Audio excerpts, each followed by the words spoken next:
Comment ça va, mon Billy? Bah écoute Fred, tout va bien, hein, pas de soucis, on se porte pas trop mal. On a des vieilles douleurs comme un peu tout le monde, mais bon, faut savoir que ça pourrait être pire, donc ça va, le moral est là. On est dans le sud, dans une belle région, donc tout va bien. Bon, bienvenue à tous sur la chaîne de l'association des anciens pros du Sporting Club de Toulon. Aujourd'hui, je suis très content encore de passer ce moment avec toi. Et il y a juste une question que je vais te poser avant qu'on parle de ton Sporting Club de Toulon. Pourquoi tout le monde t'a toujours appelé Billy? Bah c'est une histoire toute bête. J'intègre l'INF Vichy en 77, et donc j'étais là en première année, et des gars de la deuxième année de promotion décident de m'appeler Billy un jour, en référence du film qui venait de sortir de David Hamilton, Bilitis. Voilà. Qui s'écrivait tout simplement Bilitis. Donc, avec une musique de Francis Lay, qui était un film à l'époque, enfin, qui était un film érotique. Et c'est resté là, et tout le monde depuis m'appelle Billy, et c'est vrai que peu de gens même m'appellent Philippe dans le milieu du foot, et c'est resté, c'est un truc incroyable. Donc, depuis 77 ou 78, c'est mon surnom. Ah, d'accord. Voilà. Bah voilà. Au moins, tout le monde, voilà, je saurais, et voilà, ça me. Voilà Ok. l'histoire, tout Bon. bêtement. Alors, on va parler de ton Sporting Club de Toulon, et donc, tu as fait 3 saisons au Sporting Club de Toulon. J'ai vu que tu as fait vraiment des saisons pleines en plus, hein, beaucoup de matchs, hein, donc J'aurais peut-être un peu moins la première année parce voilà, que j'ai eu un juste problème à la voilà, cheville en partant voilà, de l'OM, voilà, tout à fait. et Juste j'ai la été première année. opéré et Ouais, tout, mais sinon c'était, ouais, ouais. il y a eu pas Après mal de t'as matchs fait, quand même, ouais, ouais. ouais. Ouais, ouais. Et ben on va commencer. J'aimerais jamais savoir comment tu arrives au Sporting Club de Toulon. Bah tout bêtement, c'était pas du tout prévu, c'était pas dans mes plans. J'étais encore à l'OM, il me restait une année de contrat, mais la seconde année, j'avais moyennement joué parce que Tapi voulait les meilleurs à chaque poste, donc il avait pris la décision de prendre Manu Amoros. Donc il me restait une année de contrat, donc je voulais véritablement jouer. Donc je voulais partir, mais j'avais pas pensé à Toulon. J'avais eu pas mal de sollicitations. Et puis le discours de Roland qu'on avait au téléphone à l'époque, pas facilement parce qu'il n'y avait pas les portables, hein, bien sûr. Donc fallait être là au moment présent sur ton fixe et tout.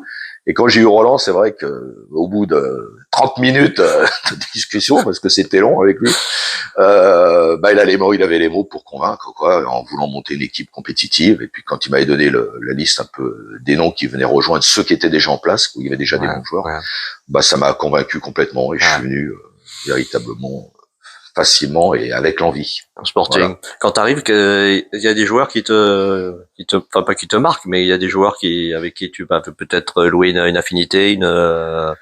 Oui, il y en a plusieurs. Après, j'ai eu la chance de découvrir des gars comme Luigi Alfano, par exemple, qui était vraiment l'identité du club. Après, il y a Eric Péan qui nous a rejoint, Thierry Rabat qui venait du PSG, Antoine avec qui j'avais joué à Nantes, Philippe Anziani que j'avais joué à Nantes également, Miguel Pineda que je connaissais pas mais qui était un mec super. Et il y a des mecs qui venaient un peu de partout, et effectivement l'ambition était là de monter une équipe vraiment compétitive. Je retrouvais Patrice Hérault et Fred Mérieux Ouais, de l'OM de aussi, qui étaient l'OM. encore jeunes, Ouais. mais qui avaient déjà fait quelques matchs avec l'OM, et puis là qui était en train de s'affirmer. Donc c'était vraiment hyper intéressant, et le choix, vraiment, à aucun moment je l'ai regretté, bien au contraire. Ouais. T'as des souvenirs de matchs qui t'ont marqué, enfin, que tu gardes vraiment un souvenir, tu te rappelles de ces matchs? Je me rappelle, oui, de beaucoup de matchs. Après, la difficulté au début, quand même, ça n'a pas toujours été simple, nos débuts de saison. Et puis, je me rappelle de matchs importants contre des équipes, des belles écuries, où on arrivait toujours à rivaliser malgré tout. On arrivait à perdre des matchs bêtement contre des équipes a priori à notre portée, mais c'est vrai que des confrontations contre Paris ou l'OM, ça se passait généralement bien, en gagnant même à l'extérieur chez eux, ce qui n'était pas simple. Donc c'est qu'on avait la qualité, mais à un moment on n'a pas eu cette régularité. Alors après pourquoi, bah c'est lié à beaucoup de raisons, hein, parce que c'était toujours un petit peu compliqué au Sporting. Mhm. Mais la qualité était là, et on aurait dû et pu faire beaucoup mieux, c'est Ouais, vrai. ouais. J'aimerais que tu me parles. Je parlais avec Roland justement de ces causeries un peu, et j'aimerais que toi que tu m'en parles un peu de ces causeries d'avant-match de Roland, parce que je sais qu'à chaque fois quand j'en parle à tous, vous sortiez des vestiaires, vous étiez tous à 200%. Et bon, Roland il m'a un peu expliqué quoi, il fallait pas que ça dure 10 à 15 minutes, pas plus longtemps, parce que sinon tout le monde s'éparpillait. Mais il m'a dit qu'il surtout que il donnait pas il valorisait pas les équipes adverses. Au contraire, il parlait de joueurs de ci, de là, mais parle-moi toi de l'intérieur de ce vestiaire là. Ouais, c'est pas toujours simple. Après, Roland, sur les 3 années, je l'ai pas eu tout le temps, hein, parce que Oui, ça a il y a changé eu des aussi, ouais. époques où il n'était pas Ouais, toujours là, ouais. malheureusement. Mais c'est vrai qu'après, chaque technicien, chaque entraîneur a sa façon de présenter. C'est vrai qu'on était quand même partisans de discussions, de présentations assez rapides, donc ça nous convenait bien. Après, c'est vrai qu'il parlait peu de l'adversaire en les valorisant, et plutôt il nous valorisait nous, quitte à mettre son équipe au tableau et dire, tu vois, lui, il est pas meilleur que toi et un tel. Mhm. Après, il avait un truc qui était sympa aussi, c'est que ça nous faisait rire, c'est que il inventait des surnoms aux adversaires aussi. Donc, Ouais, donc c'était pas mal. Après, c'est vrai qu'il arrivait c'était son point fort. Il arrivait à nous motiver, à nous préparer psychologiquement. Et c'est vrai, quand on sortait du truc, on disait bon, il a raison. Hein. On n'est pas moins bon que les autres et tout. Ce que s'appuyait Bernard Tapie là-dessus. Alors parce que je sais qu'il se parlait déjà à l'époque. Alors est-ce que Tapie n'a pas profité aussi de ce discours de Roland, parce que lui c'était pareil. Quand on jouait les matchs, il nous faisait comprendre que pourquoi nous on n'y arrive pas alors que les autres y arrivent, quoi. Alors qu'on n'est pas plus mauvais. ouais. Donc c'était cette façon, ce discours de Roland de pas de descendre, mais de nous valoriser nous. Et c'est vrai, quand on sortait, on était bien remonté, quoi. Ouais. Ouais. Ces années au Stade Mayol, qu'est-ce que tu gardes de ce Stade Mayol Bah, le Stade Mayol, c'était sympa quand il était presque plein, donc il y avait les affiches. Je me rappelle d'un début de saison où je crois que c'était ma deuxième année, ça devait être Pierre Mosca, l'entraîneur, Ouais. où on perd les 5 ou 6 premiers matchs de la saison, on a 0 point, et on reçoit l'OM. Donc l'OM, dans toute sa splendeur, hein, avec les Boli, Moser et compagnie, que j'avais quitté moi l'année d'avant. Et bah, on gagne 1-0 à Mayol, avec un public de feu, stade plein, et voilà, on les tape alors qu'on n'avait pas gagné un match. Et après, c'est parti de là, on a fait une saison plus que correcte. Et Mayol, c'était quelque chose, mais trop souvent, malheureusement, pas assez de monde. C'était un petit peu dommage. Voilà. Et moi qui adore le rugby, j'allais souvent voir les matchs de rugby parce que je suis un fervent, j'adore le rugby. Et je voyais la différence qu'il pouvait y avoir, parce que n'importe quelle affiche au rugby, c'était plein à craquer. C'est ce qui a manqué un petit peu. Le public serait venu avec des meilleurs résultats. Mais on n'a pas été à la hauteur non plus, nous, à ce niveau-là. Je voulais pas beaucoup en parler. Il y a eu tous ces problèmes financiers, tout ça. Bon, je veux pas rentrer dans les détails, mais ce que j'aimerais, parce que avec tous les gars de cette période, ce que je retiens, c'est que vous aviez à cette époque une cohésion et vous avez rien lâché, parce que ça a été quand même dur, parce que bon, tu me dis pendant 5 mois vous avez pas été payé, enfin ça. Mais toi, je pense que c'est pour ça que maintenant tout ce groupe, maintenant vous vous revoyez là, mais il y a vraiment quelque chose qui est resté entre vous, quoi. Ah oui, il y a un truc qui s'est ancré complètement. Il y a une solidarité, parce que on parle des 5 mois qu'on n'a pas été payé la dernière année. C'est vrai, on a fini de jouer la saison. Imaginons aujourd'hui, ça peut pas exister, quoi. L'UNFP n'a jamais été à nos côtés. Ils nous ont laissé se démerder, c'est le cas de le dire.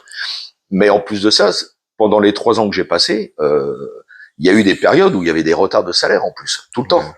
Pour X raisons, parce que comme tu dis, il y a eu une complexité, c'était pas facile, il y avait pas beaucoup de trésorerie non plus, donc on a toujours un petit peu cravaché, mais on n'a jamais lâché, c'est vrai, on a toujours été présent, solidaire. C'est vrai que 5 mois joués sans être payé, sans avoir la moindre rémunération, attention, hein. Je parle même pas de prime de match, il y avait même plus de prime de match. Mais ça a forgé un état d'esprit exemplaire et extraordinaire. Hein. Et on est resté soudés, alors on se voit pas toujours souvent, mais on a traversé des moments tellement pénibles et difficiles que c'est vrai, ça a forgé à ce niveau-là des relations entre nous, quoi. Ouais. On aurait préféré quand même être payé, d'être dans meilleures conditions. Hein. Ça explique aussi peut-être que les résultats étaient en dents de scie et qu'à la fin on a craqué quand même, parce que bon, c'était pas simple, quoi. Si tu devais retenir quelque chose de ces 3 années au Sporting Club de Toulon, je sais pas, peut-être un joueur, un match, peut-être. Qu'est-ce que tu retiendrais de ces 3 années au Sporting? C'est difficile. Après, je dirais que malgré tous les moments difficiles, eh ben on a toujours eu le moral, et On a été toujours plus ou moins heureux, souriant, agréable, je pense. Et ça, c'est pas donné à tout le monde. Hein. On est resté un groupe malgré tout, où on se motivait entre nous. Et puis voilà, malgré toutes ces difficultés, c'est ce que je veux retenir parce que des regrets, on peut en avoir, mais on peut pas vivre avec ça de toute façon. Donc je retiens plutôt l'état d'esprit qu'on a réussi à instaurer. Et je crois que Toulon, c'est resté malgré tout. Hein. Quand on vient ici, on sait qu'il y a eu quelque chose. Et bon, ça s'efface pas du jour au lendemain. Hein. Ouais. Ça c'est sûr. Tu suis le Sporting de maintenant? Tu suis un peu ou pas? Alors je le suis moins. Je regarde les résultats, bien sûr, comme dans tous les championnats. Hein. Je reste bien entendu. J'avais repris goût un petit peu et j'étais redevenu un peu optimiste quand ils étaient remontés l'année en nationale. Mais bon, ils sont redescendus aussi vite malheureusement. Et depuis, je suis un petit peu moins. Je sais pas trop ce qui se passe, mais de l'extérieur.